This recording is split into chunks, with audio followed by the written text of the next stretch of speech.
नमो भगवते वासुदेवाय. तर आपण श्रीमद भागवत महापुराण पाहत आहोत आणि त्यातील हा आपला 11व्या स्कंदातील अध्याय 17व्या अध्यायामध्ये आपण वर्णाश्रम धर्म निरूपण पाहणार आहोत. उद्धव म्हणाला, हे कमलनयन श्रीकृष्णा, आपण पूर्वी वर्णाश्रमाचे आचार पाळणाऱ्या माणसांसाठी तसेच सर्वच माणसांसाठी तुमच्या भक्तीचे साधन म्हणून जो धर्म सांगितला होता त्या धर्मांचे अनुष्ठान कसे केल्याने माणसांना आपली भक्ती प्राप्त होईल ते मला सांगावे. हे प्रभो महाभाव माधवा, पूर्वी आपण हंसरूपाने ब्रह्मदेवांना परमधर्माचा उपदेश केला होता. हे रिपुदमना, पुष्कळ काळ निघून गेल्या कारणाने यावेळी पूर्वी सांगितलेला तो धर्म मृत्यूलोकातून जवळजवळ नाहीसा झाल्यासारखाच आहे. हे अच्युता, ब्रह्मदेवाच्या ज्या सभेतही वेदाधिक कला मूर्तिमंत होऊन विराजमान असतात, तेथे सुद्धा आपल्याखेरीज दुसरा कोणीही आपला हा धर्म तयार करणारा, तो सांगणारा व त्यांचे रक्षण करणारा नाही. मग पृथ्वीवर कसा असेल? हे मधुसूदना, या धर्मांचे प्रवर्तक, रक्षण करणारे आणि उपदेशक असे आपणच पृथ्वीवरून निघून गेल्यावर हा लुप्त धर्म कोण सांगेल? म्हणून सर्व धर्म जाणणाऱ्या हे प्रभो, आपली भक्ती प्राप्त करून देणारा हा धर्म ज्याला जसा आचरणे योग्य आहे तसा सांगावा. श्रीसुख म्हणतात, आपल्या भक्ती शिरोमणी उद्धवाने जेव्हा असा प्रश्न विचारला तेव्हा प्रसन्न होऊन भगवान श्रीकृष्णांनी मनुष्याच्या कल्याणासाठी त्यांना सनातन धर्मांचा उपदेश केला. भगवान श्रीकृष्ण म्हणाले, हे उद्धवा, तुझा हा धर्मविषयक प्रश्न सर्व वर्णांच्या व आश्रमांच्या माणसांना परमकल्याणस्वरूप अशा मोक्षाची प्राप्ती करून देणारा आहे. म्हणून मी तुला त्या धर्माविषयी सांगतो. 1. या कल्पाच्या आरंभी सत्ययुगात सर्वांचा हंस नावाचा एकच वर्ण होता. त्यावेळी सर्वजण जन्मतच कृतकृत्य होते, म्हणूनच त्याचे नाव कृतयुग असेही आहे. त्यावेळी फक्त प्रणवच ओंकार वेद होता आणि तपश्चर्या, पावित्र्य, दया व सत्य अशा 4 चरणांनी युक्त असा मीच बैलाचे रूप धारण केलेला धर्म होतो. त्यावेळचे निष्पाप आणि केवळ तप करणारे लोक शुद्ध अशा माझी उपासना करीत होते. हे उद्धवा, त्रेतायुगाच्या आरंभी माझ्या हृदयातून प्राणांच्या द्वारा ऋग्वेद, यजुर्वेद आणि सामवेद असे 3 वेद प्रकट झाले. त्यांपासून होता अध्वर्यू व उद्गाता हे कर्मरूप 3 भेद असणाऱ्या यज्ञांच्या रूपाने मी प्रकट झालो. विराट पुरुषाच्या मुखातून ब्राह्मण, बाहूंपासून क्षत्रिय, मांड्यांपासून वैश्य आणि पायांपासून शूद्राची उत्पत्ती झाली. त्यांचा स्वधर्म हीच त्यांना ओळखण्याची खूण होती. विराट पुरुष रूप माझ्या जगनभापासून गृहस्थ आश्रम, हृदयांपासून ब्रह्मचर्य, वक्षस्थळांपासून वानप्रस्थाश्रम आणि डोक्यापासून संन्यासाश्रमाची उत्पत्ती झाली. या वर्ण आणि आश्रमांच्या माणसांचे स्वभावसुद्धा त्यांच्या जन्माच्या ठिकाणानुसारच उत्तम, मध्यम आणि अधम असे झाले. शम, दम, तपश्चर्या, पवित्रता, संतोष, क्षमाशीलता, सरळपणा, माझी भक्ती, दया आणि सत्य हे ब्राह्मण वर्णाचे स्वाभाविक धर्म आहेत. तेज, बल, धैर्य, वीरता, सहनशीलता, औदार्य, उद्योगशीलता, स्थिरता, ब्राह्मण भक्ती आणि ऐश्वर्य हे क्षत्रिय वर्णांचे स्वाभाविक धर्म होत. आस्तिकता, दानशूरपणा, दंभ नसणे, ब्राह्मणांची सेवा करणे आणि धनसंचयाने संतुष्ट न होणे हे वैश्य वर्णाचे स्वाभाविक धर्म होत. ब्राह्मण, गायी आणि देवतांची निष्कपट भावनेने सेवा करणे आणि त्यातून जे काही मिळेल त्यात संतुष्ट असणे हे शूद्र वर्णाचे स्वाभाविक धर्म होत. अपवित्रता, खोटे बोलणे, चोरी करणे, ईश्वर आणि परलोकाची फिकीर न करणे, खोटे नाटे, भांडण करणे, काम, क्रोध, लोभ यांच्या आहारी जाणे हे अंत्यजाचे स्वभाव होत. सर्व वर्णांसाठी सर्वसाधारण धर्म हेच आहे की मन, वाणी आणि शरीराने कोणाचीही हिंसा न करणे, सत्यावर अढळ राहणे, चोरी न करणे, काम, क्रोध, लोभापासून दूर राहणे आणि प्राणीमात्रांचे कल्याण होईल तेच करणे. ब्राह्मण, क्षत्रिय व वैश्य यांनी गर्भाधान इत्यादी संस्कारांनी प्रारंभ करून क्रमाने यज्ञोपवीत संस्काररूप दुसरा जन्म प्राप्त करून गुरुकुलात राहावे. तेथे इंद्रियावर संयम ठेवून आचार्यांनी बोलावल्यावर वेदांचे अध्ययन करावे.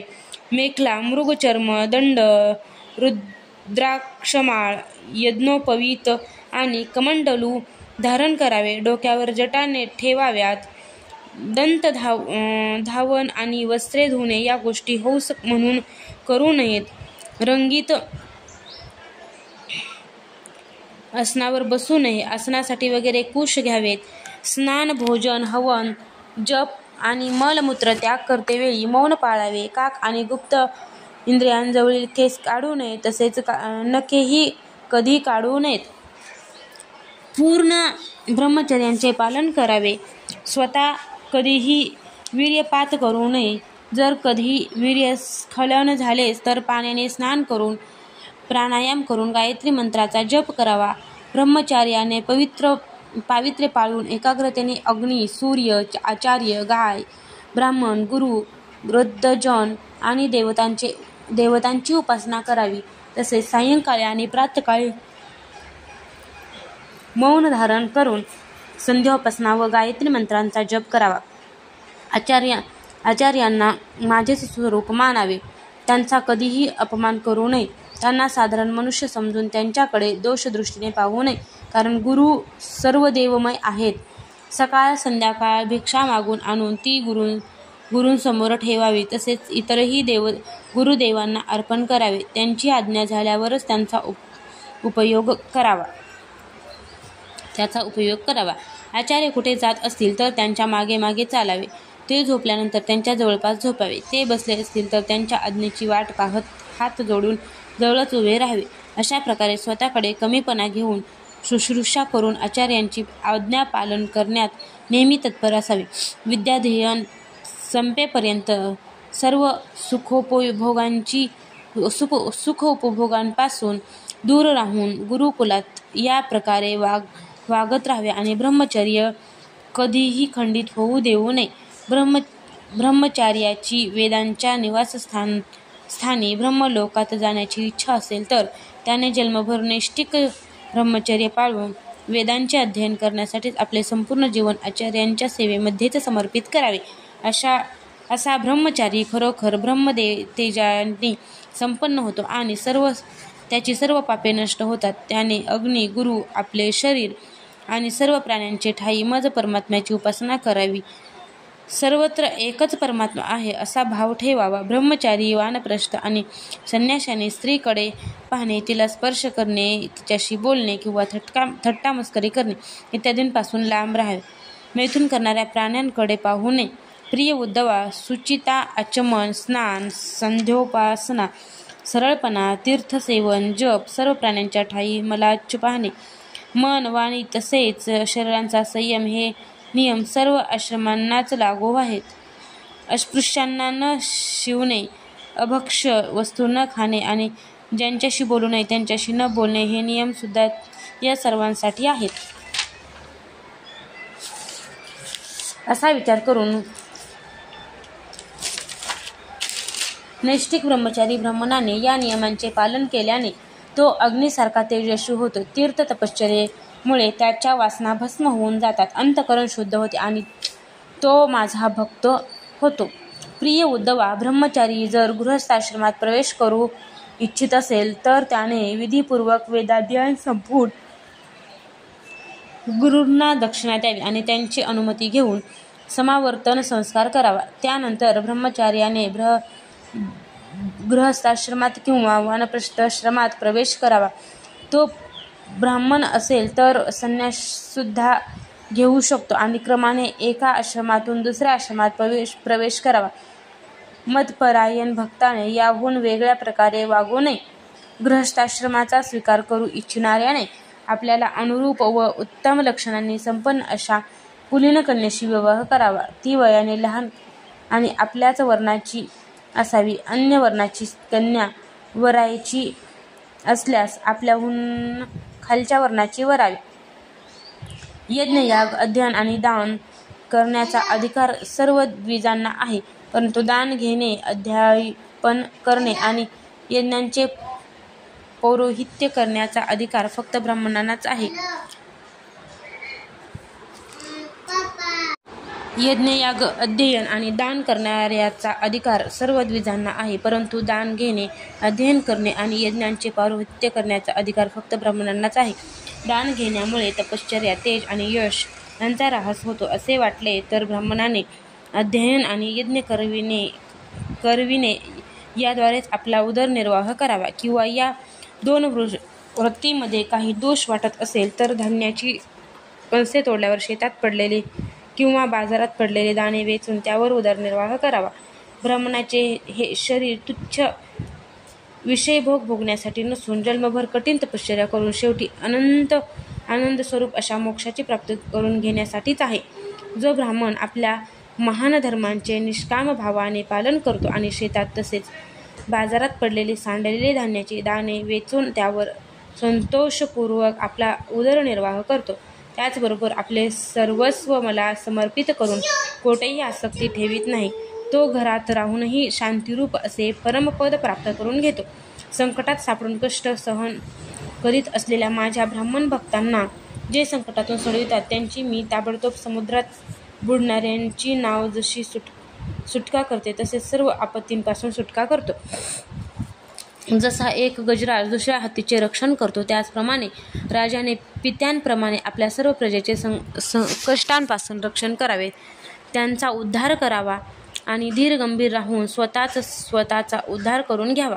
अशा प्रकारचा राजा सर्व पापांपासून मुक्त होऊन सूर्यांसारख्या तेजस्वी विमानात बसून स्वर्गात जातो आणि इंद्रांबरोबर सुखोपभोग घेतो. एकदा ब्राह्मण दारिद्र्याने गांजला असेल तर त्याने वैश्यवृत्तीचा आश्रय घेऊन त्या परिस्थितीतून मार्ग काढावा. अत्यंत प्रतिकूल परिस्थितीशी झगडावे लागले तर तलवार हातात घेऊन क्षत्रिय वृत्तीनेही आपला उदरनिर्वाह चालवावा, परंतु कोणत्याही परिस्थितीत नीच लोकांची सेवा करून कुत्र्यांसारखे जगू नये. याचप्रमाणे प्रजापालनाने क्षत्रिय आपल्या वैश्यवृत्तीने व्यापार करून निर्वाह करावा. अतिशय घोर आपत्तीत सापडला असेल तर त्याने शिकार करून किंवा ब्राह्मणाचा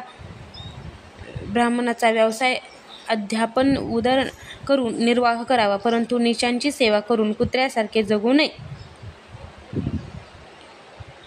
प्रतिकूल काळात वैश्याने सुद्धा शूद्राची वृत्ती सेवा करून आपला उदरनिर्वाह चालवावा आणि शूद्राने सुद्धा चटया विणणे इत्यादी कामे करून आपले जीवन चालवावे, परंतु प्रतिकूल काळ संपताच कनिष्ठ वर्णांच्या वृत्तीने उदरनिर्वाह करण्याचा लोभ धरू नये. गृहस्थाने ब्रह्मयज्ञ, पितृयज्ञ, देवयज्ञ, काकबली, भूतयज्ञ आणि अन्नदानाने, अतिथीयज्ञ इत्यादींच्या द्वारा माझेच स्वरूप असणारे ऋषी, देवता, पितर, मनुष्य इत्यादींचे दररोज पूजन करावे. गृहस्थाने दैवाने प्राप्त झालेल्या किंवा न्यायमार्गाने मिळवलेल्या धनाने आपले कुटुंबीय किंवा आश्रयाला असलेले नोकर इत्यादींना कोणत्याही प्रकारे पीडा न देता विधीनुसार यज्ञ करावे. गृहस्थाने कुटुंबामध्ये आसक्त होऊ नये. स्वधर्माचरण व भगवत भजन करण्याची टाळाटाळ करू नये. बुद्धिमान पुरुषाने या जगातील वस्तूंप्रमाणेच परलोकातील भोगसुद्धा नाशवानच आहेत असे समजावे. स्त्री, पुत्र, आप्तेष्ट इत्यादींचा संबंध पानपोईवर भेटलेल्या वाटसरूंसारखा समजावा.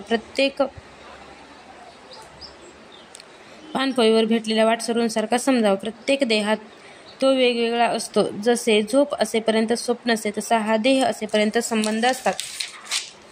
असा विचार करून गृहस्थाने गृहस्थाश्रमात अडकू नये. एखादा पाहुणा तात्पुरता राहतो त्याप्रमाणे राहावे. जो शरीराबद्दल मीपण आणि घर इत्यादींमध्ये ममता ठेवीत नाही त्याला गृहस्थाश्रम बंधनकारक होत नाही. भक्ताने गृहस्थोचित शास्त्रोक्त कर्मांनी माझी आराधना करीत घरी राहावे किंवा पुत्र वान असेल तर वानप्रस्थ आश्रमात जावे किंवा संन्यास स्वीकारावा. जे लोक गृहस्थाश्रमात आसक्त असतात, पुत्र, धन इत्यादींच्या इच्छेतच अडकून व्याकुळ होतात, तसेच मूर्खपणाने स्त्रीलंपट आणि कंजूष बनून मी माझे या भावनेमुळे कर्मबंधनांनी बांधले जातात, ते असा विचार करतात, अरे रे, माझे आई वडील वृद्ध झाले आहेत, माझ्या पत्नीची मुले अजून लहान आहेत, माझ्याशिवाय अनाथ, दीन आणि दुःखी झालेले हे कसे जगतील बरे.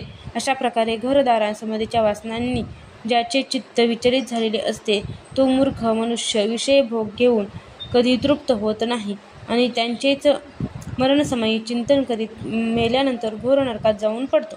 अध्याय 17 समाप्त.